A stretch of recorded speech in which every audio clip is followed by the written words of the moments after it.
Hello friends, it's Catherine from Moonstar Lodge. I'm here with a full moon reading for the 8th moon cycle of She Who Heals, and we're heading tomorrow. I'm filming this on Thursday. Tomorrow at 10:36 p.m. Daylight Saving Time, we actually have the zenith of this full moon. So it's the last perigee full moon of this year. What that means, it's the last time the moon is as close as it can possibly be to the earth. So it's terribly impactful on tides and migraines and edema and that sort of thing. It can rattle people.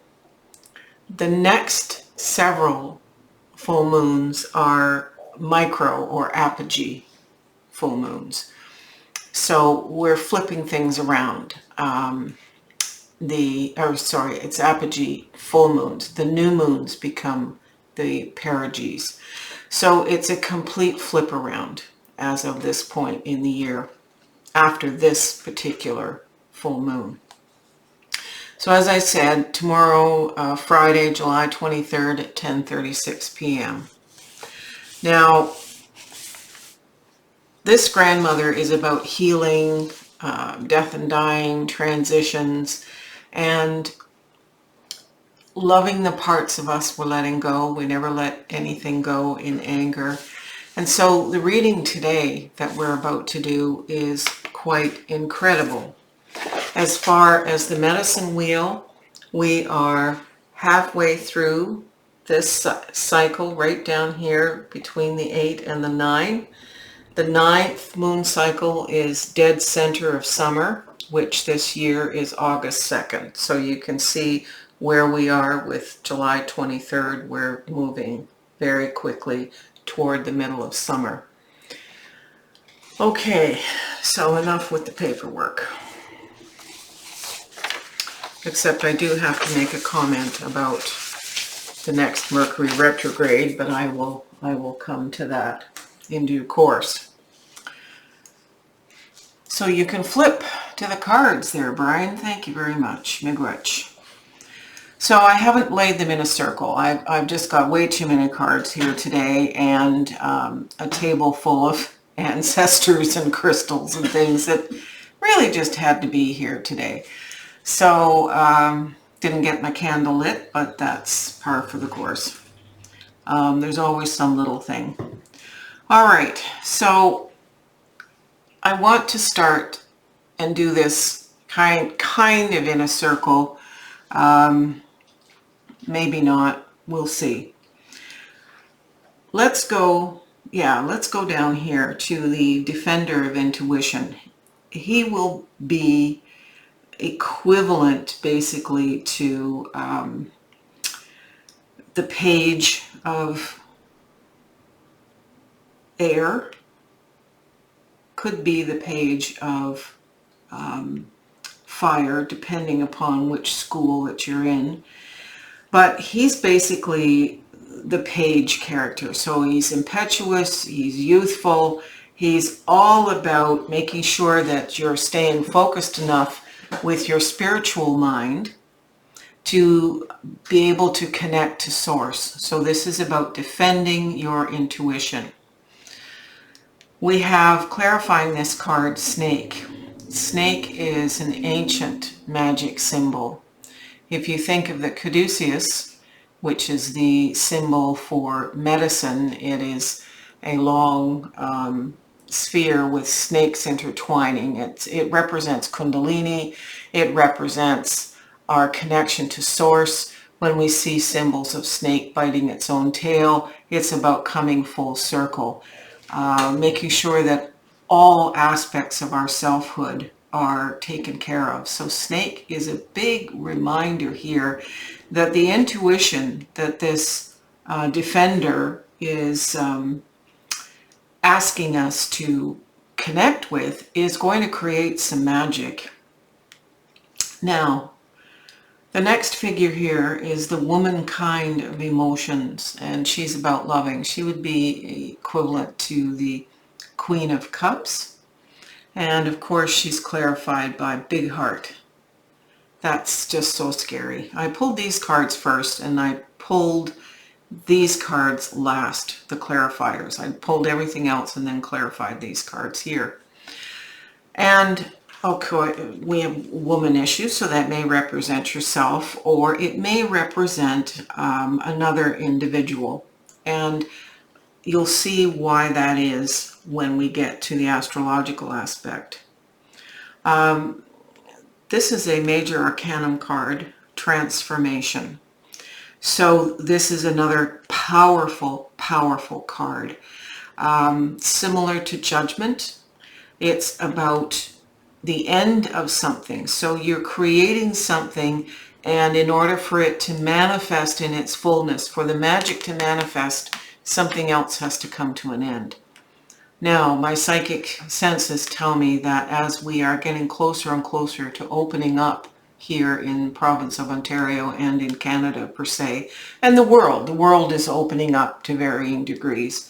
The end of what we have endured the past 18 or 19 months means that what we're sitting as we wait for this ending of the pandemic, we are incubating with great lovingness, some intuition, okay? There's an emotional concept, and it's very supported by the ancestors. I equate this Lenormand with the star people who are from where we come. So this is beautiful, and you will notice there's not an upside down or protective position card. No reversals in any card today. I was shocked. So, and I do shuffle them and mix them up so that there should be, but there haven't been. So we've dealt with this. Now I've pulled out Jamie Sam's cards, the Medicine card and Sacred Path deck, and they're meant to be worked together. So I've got some of the things that we can be considering releasing with this full moon. To heal things, you have to release them. At the physical level, that can be as simple as having a garage sale in the next 2 weeks, because this reading is generally speaking the next 2 weeks. Give away that which you're tired of tripping over, which no longer serves you at the physical level. It can also mean, if you're giving away things at a physical level, it can be diet, lack of exercise. It can be physical things you do for your body that no longer serve you.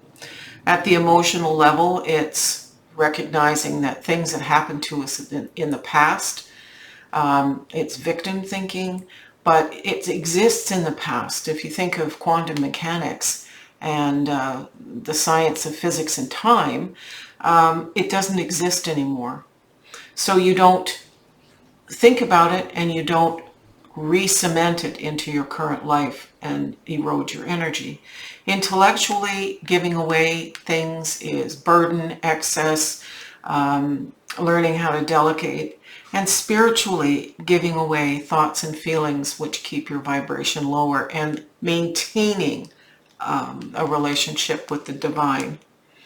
Now the thunder beings, we've had a lot of thunder beings lately. They're cleaning and clearing the earth and providing Turtle Mother, our home, with energy that's needed to keep her clean and well. And I'm not surprised we've had as much change in water. Certain parts of the world are experiencing flooding.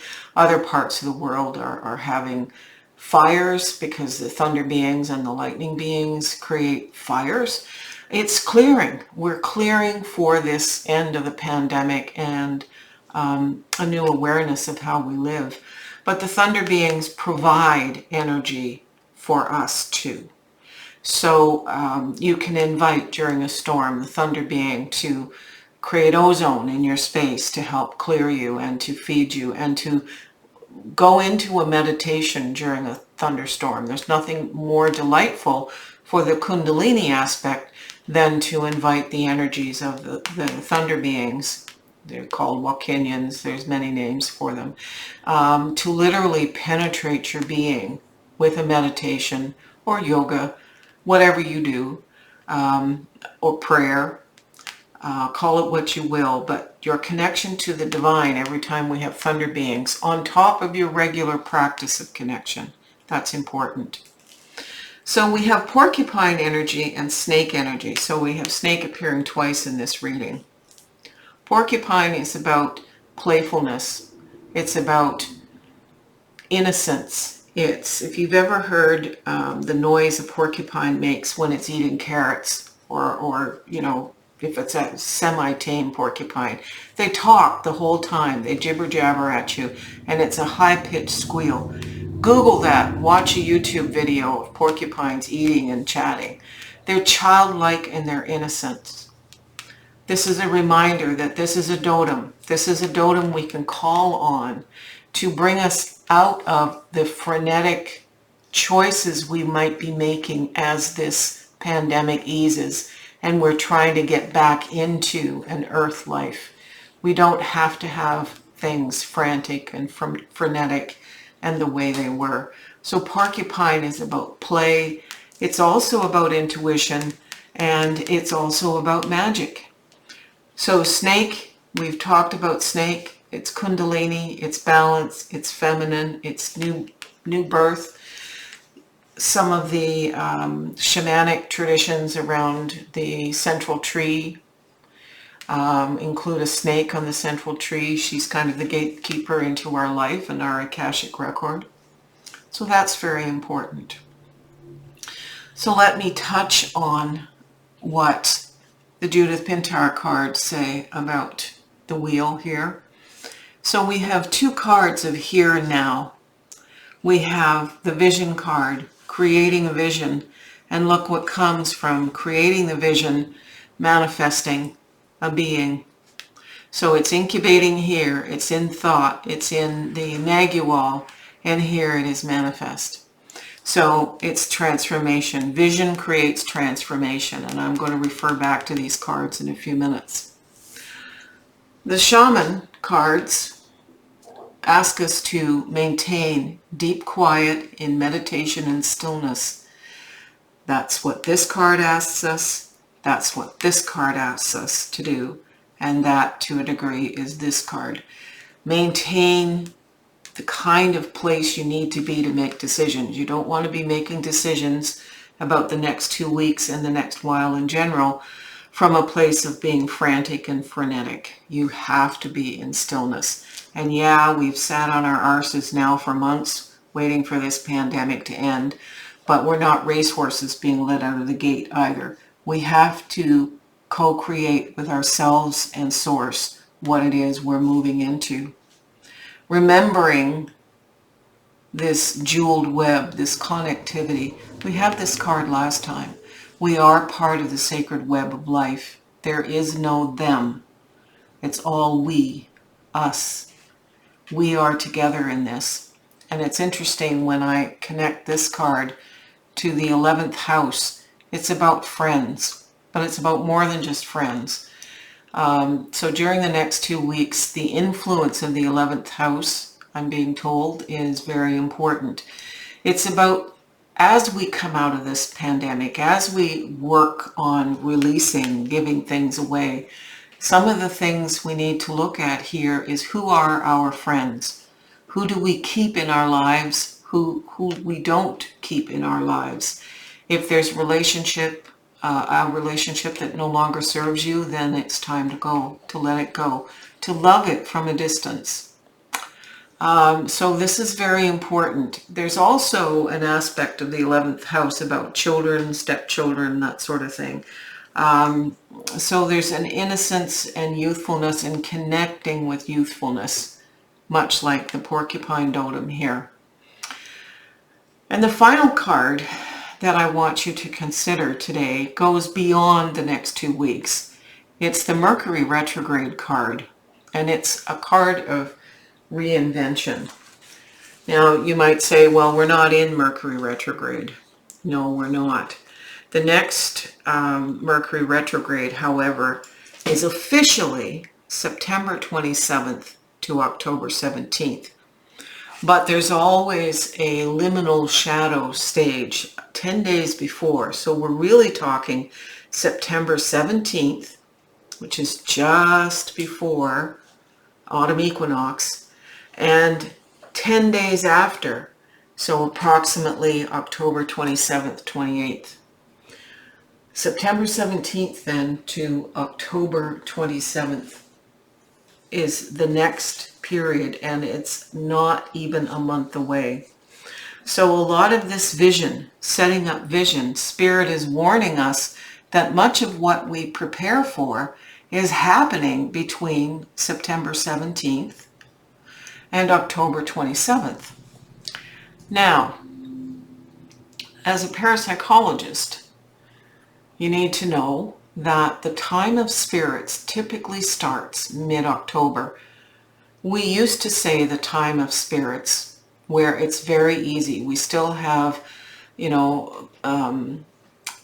clear sunny days for the most part and cool crisp nights. So the transmission of spirit energy, the ability of spirits to cross the veil, is heightened.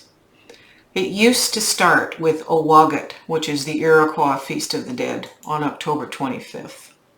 But in fact now, we notice with climate change and the way our Earth is shifting, that time is moving forward a bit.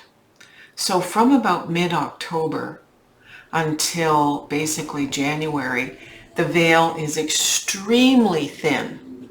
So we have Samhain.